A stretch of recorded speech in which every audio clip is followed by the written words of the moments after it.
Marjolaine Grandin. Bonsoir Marjolaine. Rebonsoir. Le micro bleu. Est-ce qu'il marche? Ah, bon, on vous entend. Merci. Ça va, ça s'est bien passé Très bien. cette conférence tout à l'heure? Ouais, intimiste, interactive, très sympa. Bon. Premières impressions sur ce que vous venez de voir, là, d'entendre?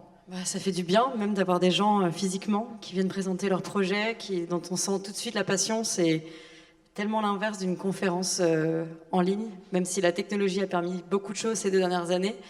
Là, on sent une émotion complètement différente. Pour celles et ceux qui ont déjà présenté un projet dont on est passionné, avec beaucoup d'ambition, beaucoup d'amour, si je peux même utiliser le mot, à des gens qui sont en mute, même s'ils sont 100, c'est quand même pas la même chose d'avoir une audience, quoi. Alors, vous avez reçu des prix, vous aussi. Vous avez fait même. Il y a eu une première fois où vous êtes monté sur une scène pour expliquer ce qu'était votre innovation à vous. Vous êtes mis un peu à leur place ce soir, pour certains et certaines. Oui. Ou ça vous a rappelé quelques souvenirs? Oui, mais en fait, j'ai trouvé tout le monde très à l'aise. Et c'est surprenant. Ouais. Non, mais c'est vrai, parce que moi, je me souviens que mon premier pitch, j'ai passé une après-midi entière à faire les 100 pas et à répéter par cœur chaque mot, chaque intonation, et pour arriver, le par cœur, c'est pas du tout le même naturel et le même ressenti pour l'audience que des gens qui viennent juste s'exprimer et qui expriment ce qu'ils font hyper naturellement parce qu'ils sont tellement convaincus que ça passe, quoi. Vous, on vous sent évidemment super à l'aise parce que maintenant ça fait, même si vous êtes très jeune, 32 ans, c'est ça que vous m'avez dit? 31. 31, pardon, je vous prie de m'excuser. J'adore qu'on parle de mon âge comme ça. Ouais. Mais vous êtes à l'aise parce que ça fait déjà quelques années que vous faites tout ça. Mais est-ce qu'il y a toujours ce truc? Quel conseil vous avez envie de leur donner quand ils vont aller vendre leur idée pour aller chercher de l'argent, pour aller chercher de l'argent ou des gens pour les accompagner, des mentors, des soutiens? Qu'est-ce que vous avez envie de dire? Je pense qu'il n'y a rien de plus fort que, d'ailleurs c'est un conseil que, pour moi qui est professionnel comme personnel ou qui s'applique à tous les pans de la vie, mais quelqu'un qui est vraiment aligné avec ce qu'il fait, avec ce qu'elle pense, ce qu'elle veut, l'impact qu'elle a envie de donner. On sent tout de suite la différence entre quelqu'un qui est droit dans ses baskets, qui se tient bien, qui est ancré et qui porte un projet. Et de toute façon, que de l'autre côté, qu'on se dise que je lui donne de l'argent ou que je rejette le projet, cette personne, elle va le faire. Et elle va aller jusqu'au bout, et elle va le faire avec passion, et il y aura des obstacles, il y aura des réussites, il y aura des surprises, mais waouh, il y a un truc qui se passe et ça va pas dévier. Même si on vous dit je vais pas vous donner d'argent, ça peut être j'ai quelqu'un qui pourrait bosser avec toi, mais en fait j'aimerais bien utiliser ton projet, en fait j'aimerais bien être acheteur de la solution, même si je vais pas mettre il y a toujours quelque chose qui se passe en fait, quand la personne est vraiment alignée. Et donc moi c'est un peu, c'est aussi ce dont j'ai parlé tout à l'heure, c'est ce fameux mot en japonais, l'ikigai.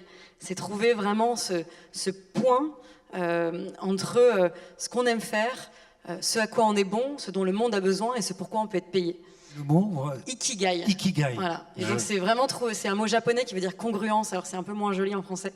Mais c'est vraiment, je trouve qu'il y a des gens dont on voit tout de suite quand ils font quelque chose, et c'est ce que j'ai ressenti là avec les personnes qui sont passées, les porteurs de projets, c'est, voilà, je fais ça. Et en fait, quand c'est dur, je le fais. Quand c'est cool, je le fais.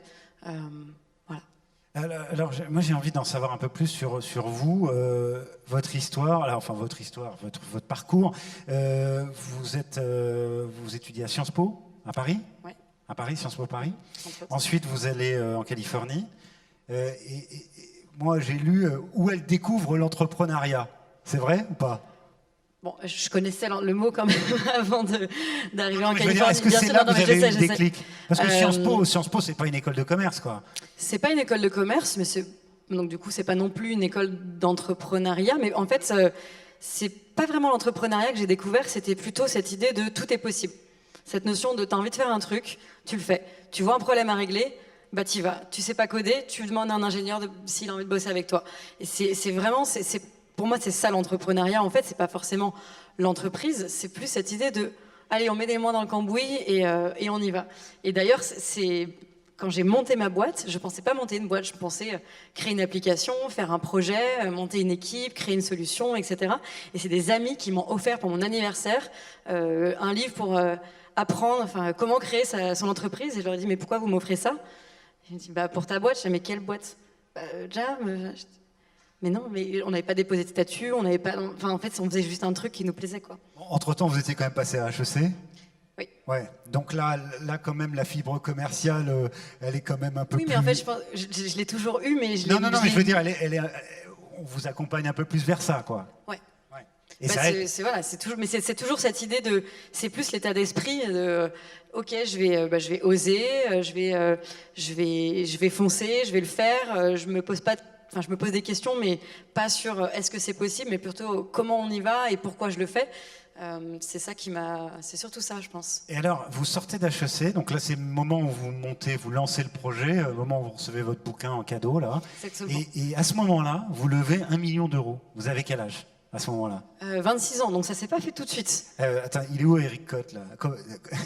Non, sérieusement, comment à 26 ans, avec une idée, on lève 1 million d'euros?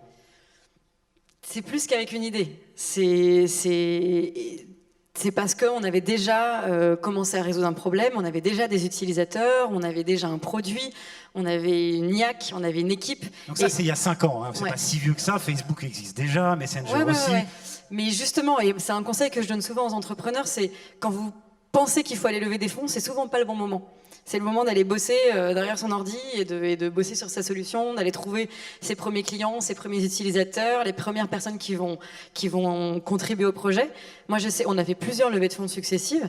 Et à chaque fois que j'ai trouvé qu'on avait besoin d'argent et qu'on avait besoin de ressources et qu'il fallait lever de l'argent, on se prenait des portes. Et les moments où on retournait faire notre travail de fourmi, on bossait, on allait convaincre des gens de nous suivre, des utilisateurs, on comprenait vraiment quels étaient leurs problèmes, comment on pouvait les aider, comment on pouvait faire les choses différemment. À chaque fois, et c'est arrivé quand même 4-5 fois, je commençais à recevoir des appels, des mails de gens qui me disaient « C'est cool ce que tu fais, est-ce qu'on peut en discuter ?» Et d'ailleurs, moi, du coup, très optimiste, à chaque fois, je me disais je crois que là, il va se passer un truc. Et mon associé ingénieur Loïc, lui, me disait, bah non, il veut juste un café pour discuter, pour comprendre ce qu'on fait. Je disais, tu comprends pas, c'est pas ça. Mais alors que les moments où on allait dans les salons pour lever des fonds, en disant, bah ouais, on a besoin. Ouais, bon. Ça marchait pas à ce moment-là. Non, les gens, ils viennent, en fait, que ce soit les bonnes recrues, même un bon associé, les gens s'intéressent à vous quand il y a une traction et quand vous résolvez un problème. D'ailleurs, il y a une phrase, je ne sais pas si je peux trop la dire sur scène, mais je vais le faire quand même, c'est « Your solution is not my fucking problem ». Ta solution, c'est pas mon putain de problème.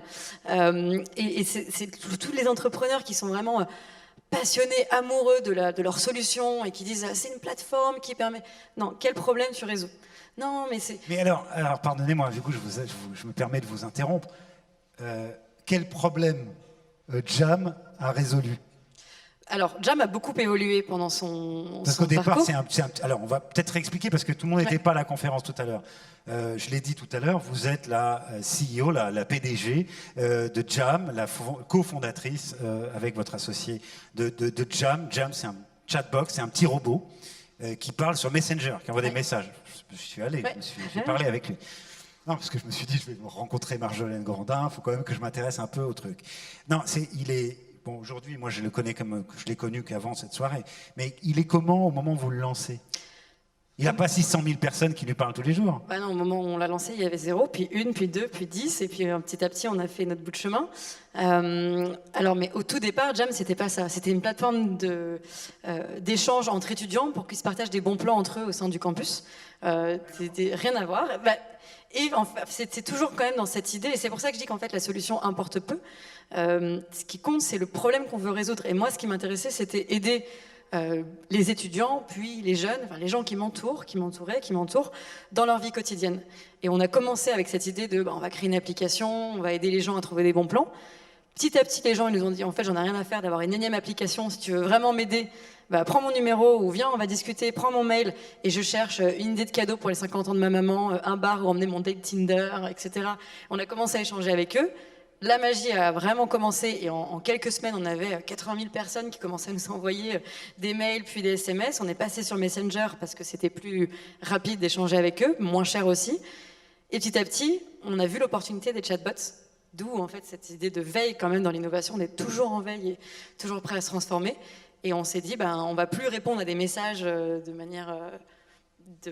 avec notre clavier, on va commencer à automatiser certaines choses parce qu'il y a cette vague, il y a cette opportunité. Et c'est comme ça qu'on a fait évoluer Jam. Et en discutant avec les gens dans Messenger, on s'est rendu compte que la façon dont on pouvait les aider, c'est non pas en donnant un conseil pour qu'ils aillent ailleurs, tiens, tu peux aller dans ce bar, ok, merci, et je pars, mais en gardant cette conversation. Et donc, en apportant de l'information, en apportant du contenu, en apportant de la réflexion. Oui, il y a beaucoup de contenu maintenant. Et c'est comme ça qu'on est devenu un média. Et en fait, j'ai appris à à créer un média, mais c'était pas du tout ce que j'avais créé à la base. Donc, on a constitué un comité de rédaction, on a recruté un rédacteur en chef.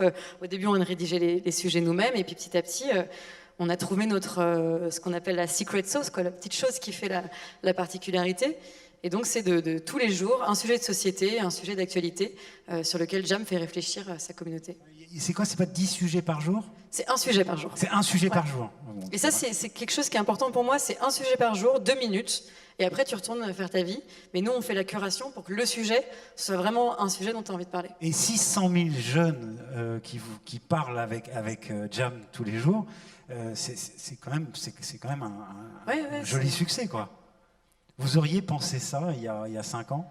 Je pensais même pas monter une boîte. Donc... Ouais. Mais en fait, je me suis même pas posé la question en termes de est-ce que ça va marcher ou pas, mais plus j'ai envie de le faire et je sens qu'autour de moi ça peut avoir un impact. Voilà. Donc c'était dur parce que quand on sort de Sciences Po, machin, par exemple, ma grand-mère, elle me disait « Ah, mais dire que t'as tellement travaillé, maintenant t'es au chômage. » Je disais « Mais mamie, je suis pas au chômage. » Elle disait « Mais est-ce que tu te payes ?»« Ah non, mais tu te casses les dents alors que t'as travaillé. » Bon, maintenant, elle comprend un peu mieux ce que je fais, ou en tout cas, elle voit que ça va, mais c'était juste... je me suis même pas posé la question de ce que ça allait marcher ou pas. Mes parents me disaient « J'espère pour toi que ça va marcher. » Je comprenais pas la réflexion. Parce que je prenais du plaisir, parce que j'avais l'impact. Vous aviez 25 ans, Marjolaine. Donc si vous prenez pas du plaisir à 25 ans, ou si vous prenez pas ces risques à 25 ans, il y a pas mal de jeunes, Pierre Fanot en parlait. C'est vrai que c'est une soirée où on a pas mal de jeunes qui viennent à 25 ans, à 30 ans, si on prend pas ces risques, on les prend pas à 45 ou à 50, quoi. Ou c'est plus compliqué. Ouais, alors j'espère que ceux qui l'ont pas fait à 25 ou 30 et qui ont envie de le faire maintenant, ils peuvent le faire quand même. Mais on me demande souvent c'est quoi le bon moment pour entreprendre. Si on a des ressources, tant mieux, ça peut nous aider. Si on n'a pas de ressources, on n'en a pas à perdre, donc tant mieux aussi. Pour moi, c'est toujours le bon moment si on en a envie. Alors il y a une question que je voulais vous poser, parce que Jam, c'est de l'intelligence artificielle. Il y a des briques d'intelligence artificielle. Oui, il y en a quand même pas mal. Enfin, quand on communique avec lui, on comprend qu'il comprend pas mal de choses quand même. Il a été bien codé. Vous connaissez Jean-Philippe Desbiol qui a écrit un bouquin qui dit Jean-Philippe Desbiol qui est un IBM et qui dit l'intelligence, c'est le titre de son bouquin, l'intelligence artificielle sera ce que tu en feras. En gros, son message c'est n'ayez pas peur de l'intelligence artificielle et faites-en quelque chose. Je voulais savoir si c'est comme ça que vous voyez l'intelligence artificielle et comme ça que vous vous en servez, vous. Pour moi, l'intelligence artificielle, c'est vraiment, quand on s'intéresse à ce qui est développé, aux algorithmes, comment ils sont conçus, les applications qu'on en fait, c'est vraiment un indicateur de qu'est-ce que l'humain aujourd'hui a envie de créer. Comment on imagine la société de demain et comment l'intelligence artificielle, elle permet de faire mieux, plus rapidement, en enlevant la charge du côté très machinal du travail, des tâches, etc. En fait, pour moi, c'est qu'est-ce qu'on veut améliorer. Et donc on regarde l'IA et on voit où est-ce qu'on met nos efforts. Et j'espère qu'on les mettra. C'est un outil. C'est neutre. C'est un outil qui permet de faire. C'est ce que dit Jean-Philippe Desbiol, moi que j'ai rencontré, que j'ai vu plusieurs fois, et qui dit c'est un outil qui permet de remplacer toutes les tâches répétitives qu'on n'a pas envie de faire, mais lui il les fait. Et puis pendant ce temps, on peut se concentrer sur d'autres choses, et être beaucoup plus créa et innover. Et innover et être toujours en veille et en apprentissage, parce qu'en fait, travailler avec l'intelligence artificielle, ça s'apprend aussi. Et cette capacité d'innovation et d'adaptabilité, c'est ça qui m'intéresse dans le travail aujourd'hui, demain, c'est comment est-ce que, en fait, oui, on arrête les tâches répétitives, mais par exemple, la calculatrice ou même Excel n'a pas du tout enlevé la charge et la créativité et la difficulté de la finance. Au contraire, ça augmente les possibilités. Quand on ajoute un outil, on peut aller encore plus loin. Oui, parce que c'est exigeant. La finance, les experts comptables ont d'autres challenges aujourd'hui, aux défis à relever, intégrer la RSE dans la comptabilité, etc. Vous avez tout à fait raison. Marjolaine, vous restez avec nous. Juste avant qu'on remette le trophée, je voulais... Allez, le petit message que vous voulez envoyer à celles et ceux qui sont là ce soir, qui ont reçu, qui vont recevoir, et qui qui sont avec nous ce soir. Un trophée pour leur innovation, pour qu'ils aient encore, comme dit Véronique Sanson, la force d'avoir du courage.